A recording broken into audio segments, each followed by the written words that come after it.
Tem água? Eu devia ter pedido antes, né? Mas como eu não comecei ainda, tudo bem, não tem problema. Foi a Elisa que fez aquela arte lá, não foi? Eu olhei para você e lembrei.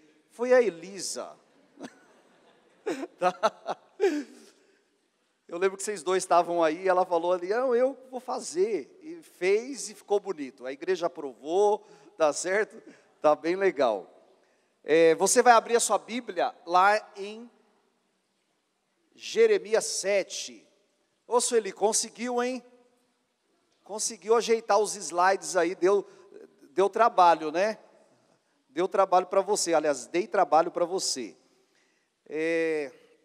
Nós vamos para Jeremias, capítulo 7. Como o texto é grande, do 1 até o 29, nós vamos lendo esse texto à medida que compartilhamos as ideias. Antes de compartilharmos diretamente as ideias, eu quero dizer para vocês que eu tive uma experiência que me colocou em conflito entre o adorador e o religioso. Logo de manhã, deixei a Jamile na escola e fui fazer uma caminhada até o centro de Poá. Então, passei por um morador em situação de rua, e ele é alguém que eu vejo sempre lá em Poá, mas com os pés inchados e com panos envolvidos, e eu sempre me incomodo com aquela situação, e eu passei direto mais uma vez. Eu uso as minhas caminhadas para orar, então, cuidando do corpo e cuidando da espiritualidade, eu fui fazer minha caminhada, e ali eu fiquei muito incomodado por novamente não ter parado. Entrou em conflito ali o religioso e o adorador. Quando eu voltei, ele ainda estava lá. E novamente eu passei por ele. Mas quando passei por ele, e eu estava meditando nessa palavra, muito obrigado. Quando eu passei por ele, eu decidi voltar e conversar. Então eu fui conversar com ele. E ali o tempo todo, enquanto conversava com ele, se manifestava um conflito, uma guerra entre o adorador e o religioso. Porque o adorador se incomodava profundamente por apenas parar e conversar, e pelo desejo de fazer alguma coisa a mais. Agora o religioso se justificava. Não, mas o que você pode fazer? Afinal de contas, você está fazendo alguma coisa boa, você saiu para orar, você vai pregar domingo, não é? E aí ficou um diálogo ali, naqueles poucos minutos que eu fiquei, houve um diálogo intenso e conflituoso entre o adorador e o religioso, e o adorador queria fazer alguma coisa a mais, e o religioso tentava se justificar de alguma forma, apontando para as coisas que já tenho feito como se elas fossem suficientes. E eu saí dali com o desafio de fazer algo mais. Então, hoje nós vamos olhar para o texto de Jeremias capítulo 7, nessa perspectiva. E essa perspectiva ela vai nos trazer, né, muitas idas e vindas nessa tensão entre o adorador e o religioso. E logo nos primeiros versículos nós vemos que existe uma atitude do povo, uma atitude de adoração. O povo ele tem uma atitude de adoração. Olha o versículo 1 e o versículo 2. Porque o religioso, ele tem uma atitude de adoração. A princípio, a atitude do religioso é uma atitude de adoração. Então olha o versículo 1 e o versículo 2. Esta é a palavra que veio a Jeremias da parte do Senhor. Fique junto à porta do templo do Senhor e proclame esta mensagem. Ouçam a palavra do Senhor, todos vocês de Judá, que atravessam estas portas para adorar o Senhor. Então havia no povo uma atitude de adoração. E aí então o profeta se levanta para se colocar à porta do templo, para dizer para eles: olha, vocês que vêm aqui para adorar. Não está dizendo daqueles que estão lá fora, não é uma referência ao povo que não é de Deus, é uma referência ao povo que é de Deus, é uma referência ao povo que pertence ao Senhor. Então ao povo dele, a nós, o povo dele, a palavra do Senhor vem e diz: olha, você que entra, passa por essas portas para adorar. Então havia uma atitude de adoração. A princípio não se questiona, mas há uma motivação. O povo está indo para adorar. E é isso que acontece na vida tanto do adorador como do religioso. A princípio, ambos têm uma atitude de adoração. Agora, o povo, o comportamento, a vida desse povo, estava se mostrando contraditória, Vida de contradição. Olha o versículo 3. Assim diz o Senhor dos Exércitos, o Deus de Israel: corrijam a sua conduta e as suas ações, e os farei habitar neste lugar.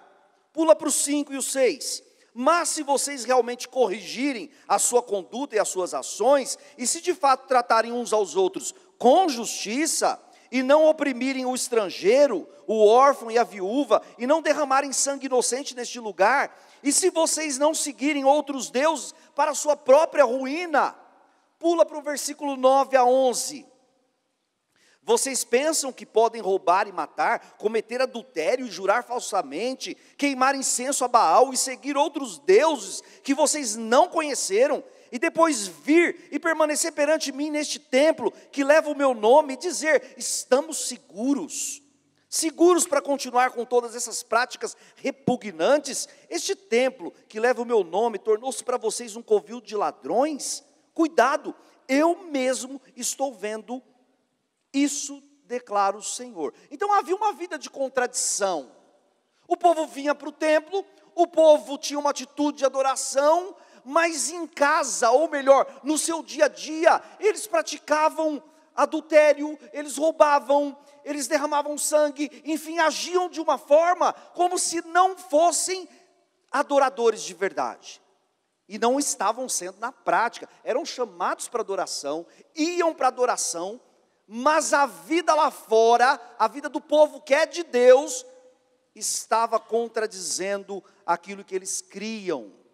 Por isso que eu concordo com César Ferreira, um português, num canal português, SIC, dando uma entrevista sobre biblioterapia, não relacionada à Bíblia, mas a ideia de a ideia original de biblioteca, E aí ele apresenta alguns livros para tratar, para fazer terapia com as pessoas. E eu achei bem interessante, não necessariamente os livros, mas uma frase que ele diz: nós não somos o que comemos, entre aspas, mas relacionado à leitura, nós não somos o que lemos. E aí o apresentador diz assim: mas como assim nós não somos o que lemos? Nós sempre ouvimos isso. E aí ele diz: nós somos o que fazemos do que lemos. Então nós não somos o que lemos, nós somos o que fazemos do que lemos. E como povo de Deus, nós só seremos o que lemos, o que recebemos de Deus para ser, se nós nos comportarmos de uma maneira coerente. Então a vida não pode ser contraditória, a nossa vida não pode ser contraditória. A nossa vida aqui, ela precisa ser apenas um reflexo do que a gente vive no dia a dia. Mas é que aqui é mais fácil, não é? Aqui que eu digo assim, no nosso bate-papo social depois do culto, não é?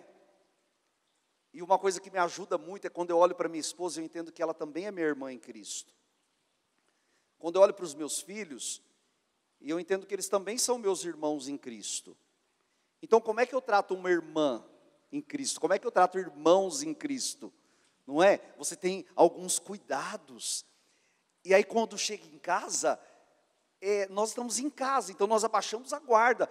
E aí nós somos quem somos. Nós nos deixamos conhecer porque não temos aquelas reservas mas eu preciso ter o mesmo respeito. Enfim, cuidado, nós precisamos ter cuidado com a vida de contradição. Apesar dessa vida de contradição, havia uma possibilidade de bênção. Por isso que eu chamo esse texto de idas e vindas de adoradores e religiosos. Apesar dessa vida contraditória, havia possibilidades de bênçãos. Olha o versículo 7. Então eu os farei habitar neste lugar, na terra que dei aos seus antepassados desde a antiguidade e para sempre. Vocês lembram do que a gente já leu? Olha, se vocês não fizerem isso, não fizerem aquilo, se vocês andarem de acordo, então, aí vem o 7, eu os farei habitar neste lugar, na terra que os dei, que dei aos seus antepassados desde a antiguidade e para sempre. Essa possibilidade de bênção é maravilhosa, porque trabalha com esperança, porque trabalha com a possibilidade do amanhã. Então, apesar de nós, Deus é bom. Apesar dos nossos pecados, Deus ainda projeta alguma possibilidade de bem, de bênçãos para nós. Agora, há perigos de engano. Há perigos de engano. Eu coloquei enganação, ficou meio feio, né? Pelo menos na opinião da Mari e do Thales, não, seria melhor engano. Mas eu coloquei enganação porque um professor meu falou assim, quando você coloca os pontos terminados mais ou menos iguais, é mais fácil para as pessoas guardarem. Então, atitude de adoração, vida de contradição, possibilidade de benção e perigos de enganação, ou perigos de engano, né? Perigos de engano. O versículo 4 e 8 dizem assim, 4 e 8. Não confiem nas palavras enganosas dos que dizem, este é o templo do Senhor, o templo do Senhor, o templo do Senhor. Olha o alerta. Versículo 8. Mas vejam, vocês confiam em palavras enganosas e inúteis. O povo estava com uma dificuldade, eles estavam dando brechas, porque eles estavam acreditando, não na palavra que eles deveriam acreditar, mas na palavra daqueles que estavam ludibriando de alguma forma. Olha, vocês acreditam em qualquer palavra que seja positiva, vocês estão dando crédito. Tomem cuidado com esses perigos. Tomem cuidado com certas palavras, ainda que elas sejam muito boas, ou aparentemente boas, positivas. E o texto ele vai para algumas lições práticas. Tá? O próprio texto nos ajuda a aplicar. Então o texto vai para algumas lições práticas. A primeira lição é que a religiosidade rejeita a Deus. O texto vai mostrar isso. A religiosidade rejeita a Deus. E Deus rejeita o religioso. Olha só, do 12 ao 15. Portanto, agora vamos a Siló, o meu lugar de adoração, onde primeiro fiz uma habitação em honra ao meu nome. E vejam o que eu lhes fiz por causa da impiedade de Israel, o meu povo. Agora, visto que vocês fizeram todas essas coisas, diz o Senhor, apesar de eu lhes ter falado repetidas vezes, e vocês não terem dado atenção, e de eu tê-los chamado, e vocês não terem respondido, eu farei a este templo que leva o meu nome, no qual vocês confiam, o lugar de adoração que dei a vocês e aos seus antepassados, o mesmo que fiz a Siló. Expulsarei vocês da minha presença, como fiz com todos os seus compatriotas, o povo de Efraim. E olha que Deus está falando do povo dele. Então, a religiosidade, ela parece que agrada a Deus, mas na verdade ela rejeita Deus na sua essência. Consequentemente, Deus rejeita o religioso, mas não é a pessoa. Deus rejeita a prática do religioso. E aí o texto continua. Porque Deus, ele vê isso e ele vai tratar de alguma forma. Porque Deus é justo. Então o juízo, Deus vai tratar com juízo. E é interessante porque eu achei muito forte esse texto. Porque quando Deus manifesta o juízo dele, nem oração de profeta resolve. Nem oração de profeta resolve. Quando Deus manifesta o juízo dele. Quando as pessoas insistem no pecado, não adianta chamar profeta para orar. Não é, quando eu falo não adianta, não é que você vai deixar de chamar. Você vai pedir oração. Mas é que não é só a oração do profeta que vai resolver. A não ser que o profeta ore para que a pessoa se arrependa. E olha que o versículo 16 a 20 dizem: e você, Jeremias, não ore por este povo, nem faça súplicas ou pedidos em favor dele, nem interceda por ele junto a mim, pois não o ouvirei.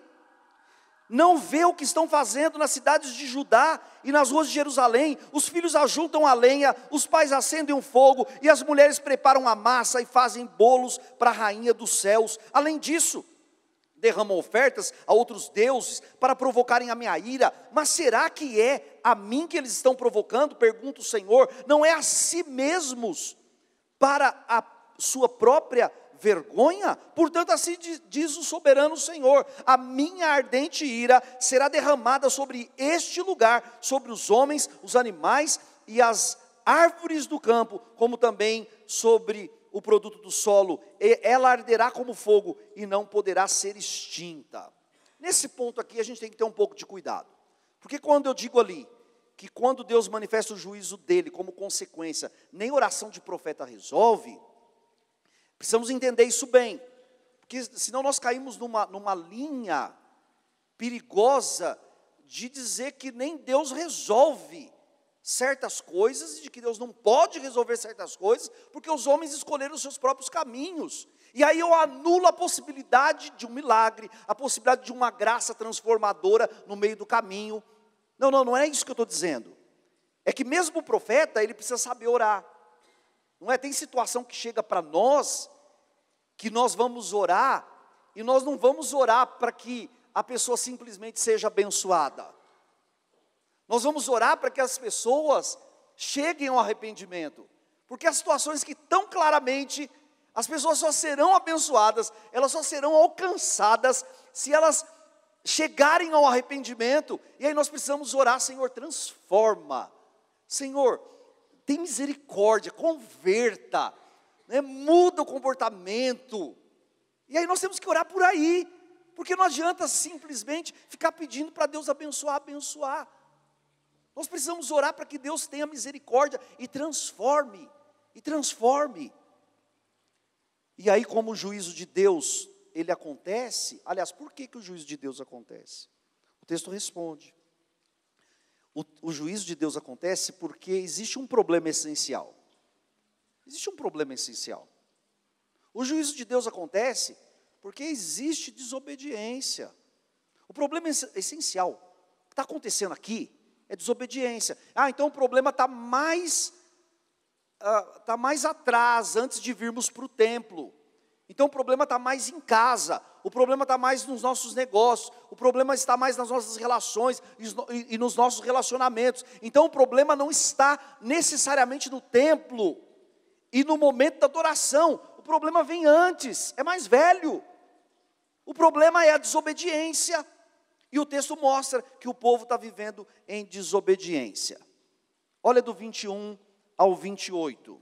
Assim diz o Senhor dos Exércitos, Deus de Israel: juntem os seus holocaustos aos outros sacrifícios e comam a carne vocês mesmos. Quando tirei do Egito os seus antepassados, nada lhes falei, nem lhes ordenei quanto a holocaustos e sacrifícios. Dei-lhes, entretanto, esta ordem: obedeçam-me. E eu serei o seu Deus e vocês serão o meu povo. Vocês andarão em todo o caminho que eu lhes ordenar, para que tudo lhes vá bem. Mas eles não me ouviram, nem me deram atenção, antes seguiram um raciocínio rebelde dos seus corações maus, andaram para trás e não para frente. Desde a época em que os seus antepassados saíram do Egito até o dia de hoje, e lhes enviei os meus servos, os profetas, dia após dia. Mas eles não me ouviram, nem me deram atenção, antes tornaram-se obstinados e foram piores do que os seus antepassados. Quando você lhes disser tudo isso, eles não o escutarão. Quando você os chamar, não responderão. Portanto, diga a eles: esta é uma nação que não obedeceu ao Senhor, ao seu Deus, nem aceitou a correção. A verdade foi destruída e desapareceu dos seus lábios. O problema essencial é a desobediência. E a desobediência é um problema sério, porque, como diz o texto, de uma maneira engraçada, faz andar para trás e não para frente. É isso? Cadê o versículo? Finalzinho do 24. Andaram para trás e não para frente. A desobediência é um problema. A desobediência é um problema. E ela é enganosa. Porque o sujeito não para de andar. Entendeu? O sujeito não para de andar. Ele não fica andando assim numa esteira. Não é numa esteira. Porque na verdade ele nem está andando para frente. Então ele não está numa esteira. Ele pensa que ele está andando. Mas o texto diz que ele está andando. Sim, o texto diz que ele está andando. Mas ele está andando para onde? Ele está andando para trás. Ele não está andando para frente. Ou seja, a vida não está indo para frente. A vida não está indo para onde precisa ir. Não vai chegar no foco, não vai chegar no propósito, não vai atingir. Porque embora ele esteja andando equivocadamente, talvez sem perceber, ele está andando para trás e não para frente. Esse é um problema sério da desobediência, não é? Então parece que está vivendo. Não, mas está andando para trás. Qual que é a saída? A saída é o arrependimento. Versículo 9. Cortem os seus cabelos consagrados e joguem-nos fora. Lamentem-se sobre os montes estéreis, pois o Senhor rejeitou e abandonou esta geração que provocou a sua ira. O chamado aqui de cortar os cabelos consagrados, isso a gente lembra muito dos judeus ortodoxos, com as suas orações no muro das lamentações, com os seus caixinhos tão bem feitinhos, não é? E aí, o chamado aqui é para arrependimento mesmo, ó. É como se Deus falasse assim, ó, estou cansado de ver o que se pode ver com os olhos. Eu quero mais do que se pode ver com os olhos. É por isso que num outro momento, através do profeta Isaías, texto que Marcos 7 repete, fala que o povo, ele adorava o Senhor, só com os lábios, mas o coração estava longe de Deus. E aí quando a gente chega no último versículo do texto base, e mostra que a saída é o arrependimento, eu fiquei um pouco incomodado em terminar a mensagem aqui agora já, né? No momento que eu estava preparando. E aí eu fui folhear o livro do profeta Jeremias, um profeta que é pré-cativeiro, o povo está colhendo consequências, e eles estão indo para o cativeiro babilônico, e eu queria ver o que a Bíblia mais diz sobre esse momento, porque parece que, se eu termino aqui no versículo 29, saí do arrependimento, mas e aí?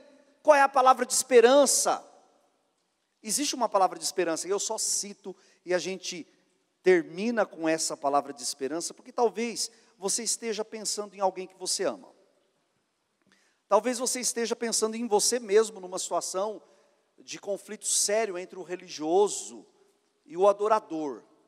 Aquilo que você precisa ser e aquilo que é mais fácil você parecer que é.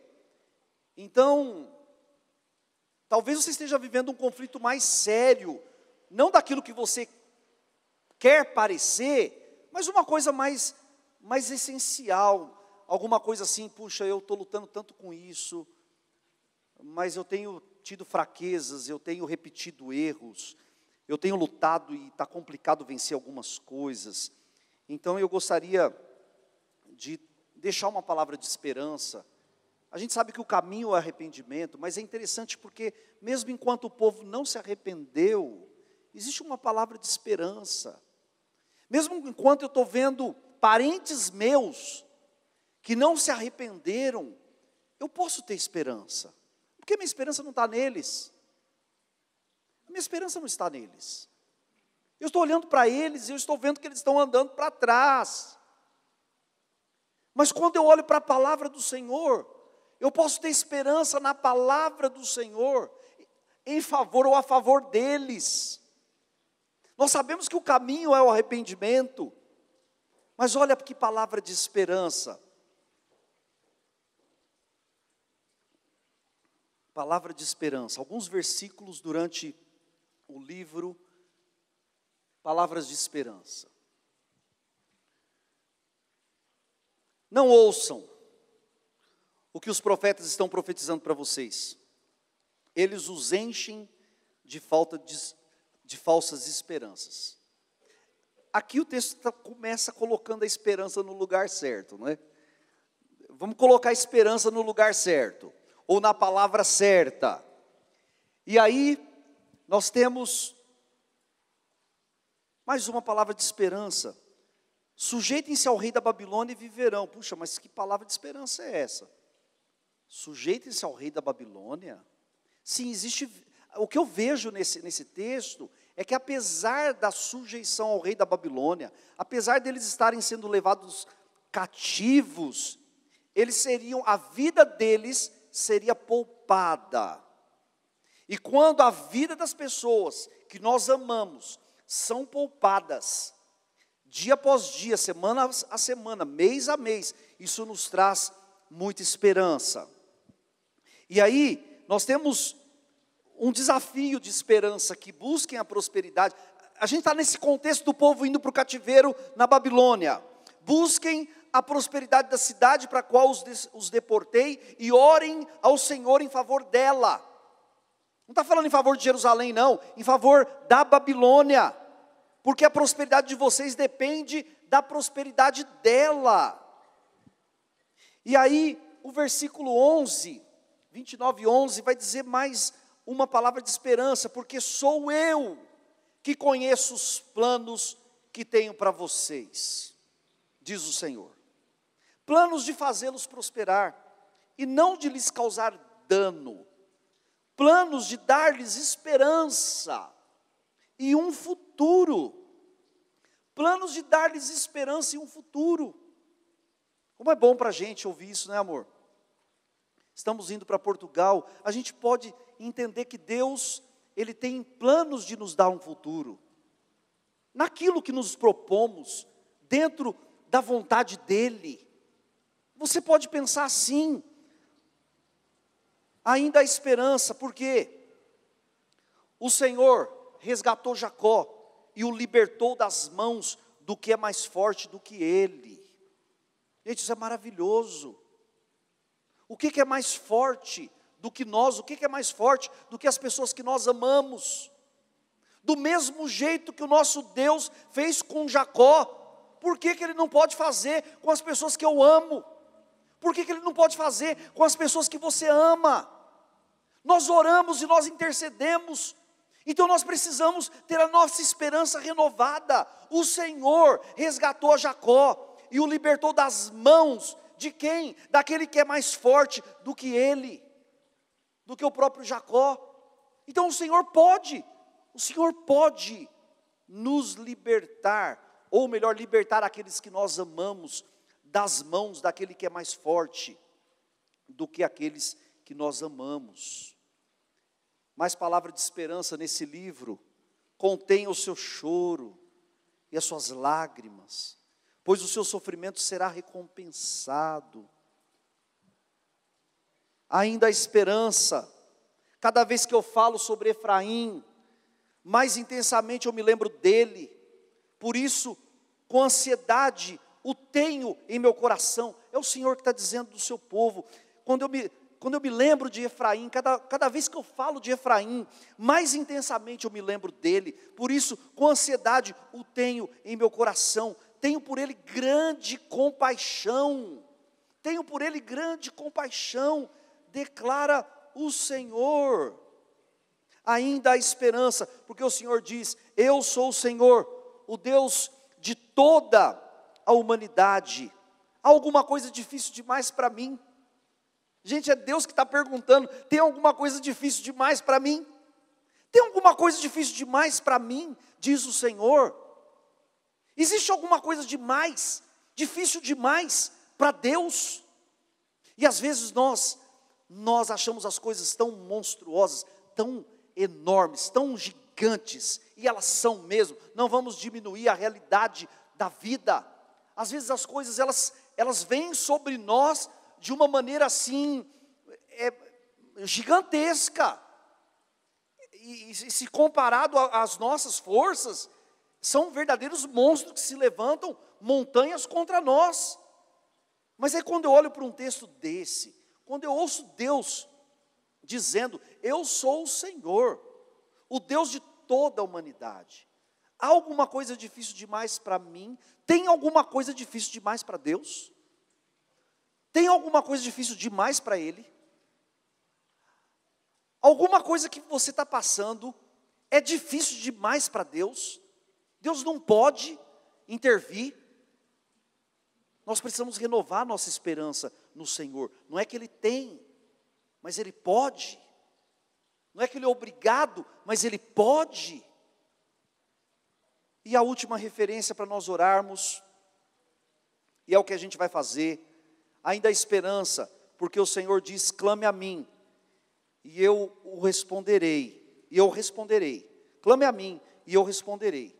E lhes direi coisas grandiosas e insondáveis, que você não conhece.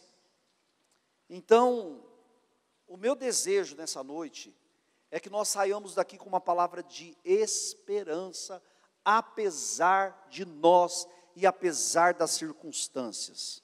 Ainda que essa palavra tenha que passar pelo arrependimento, mas que saiamos daqui com uma palavra de esperança, porque é o Senhor que sabe os planos que tem para mim e para você, é o Senhor que sabe os planos que tem para nós, planos de nos dar um futuro, planos de um amanhã, ainda que esses planos tenham que passar pelo crivo do arrependimento, mas é Ele que sabe os planos que tem para nós. Então eu gostaria que nós saíssemos daqui hoje com essa palavra de esperança, em nome de Jesus, amém? Senhor, eu quero te agradecer, porque o Senhor nos trouxe o profeta Jeremias nessa noite, e de uma forma tão habilidosa como a tua palavra é, na boca do teu profeta, nós vimos que existe uma tensão, idas e vindas na vida de quem é religioso, mas foi chamado para ser adorador. Nós fomos chamados para ser adoradores. E o adorador não se contenta em ouvir uma mensagem e cantar cânticos. Nós continuamos vindo aqui. Mas antes de passarmos por essas portas, o Senhor conhece a nossa vida. E nós pedimos a tua ajuda. E nós pedimos o teu socorro. E nós pedimos a tua graça sobre nós. Ainda que tenhamos que passar pelo crivo do arrependimento, ainda que tenhamos que passar por uma mudança de vida radical, que o Senhor nos ajude. E nós pedimos a favor daqueles que nós amamos, Pai. A gente sabe que orar, simplesmente orar, para que o Senhor os abençoe, às vezes é muito pouco, é diminuir a palavra. Nós queremos que o Senhor os abençoe, sim, mas gostaríamos que o Senhor fizesse isso a partir de uma mudança de vida deles, porque nós não queremos ver ninguém andando para trás. Nós queremos ver que as pessoas avançam, e nós queremos avançar para o alvo, para o prêmio da soberana vocação em Cristo. Nós queremos deixar as coisas que para trás ficam, e avançar para o prêmio da soberana vocação. Então nos ajude, Pai, e enquanto não se completa essa obra definitiva de estarmos com o Senhor para sempre. Nós queremos nessa vida, rodeados por nuvens de testemunhas, que são pessoas que o Senhor coloca na nossa vida, que são profetas, que são personagens maravilhosos que o Senhor coloca à nossa volta. Nós não queremos, Pai, nós não queremos nos amarrar ou ter a nossa caminhada diminuída por causa de qualquer peso, por causa de qualquer pecado. Não, nós queremos avançar mais livremente. Nós queremos correr a carreira que nos está proposta. Então tudo aquilo que pesa sobre nós e nos impede de caminhar e de correr livremente, que o Senhor nos ajude a nos desvencilharmos disso tudo, que o Senhor nos ajude a caminharmos melhor, para a Tua glória, Pai. E nós queremos ver isso também nas pessoas que nós amamos. Então, muito agradecidos por essa noite, muito agradecidos por Tua palavra, muito agradecidos porque há esperança no Senhor, há esperança na Tua palavra, em nome de Jesus. Amém. Amém.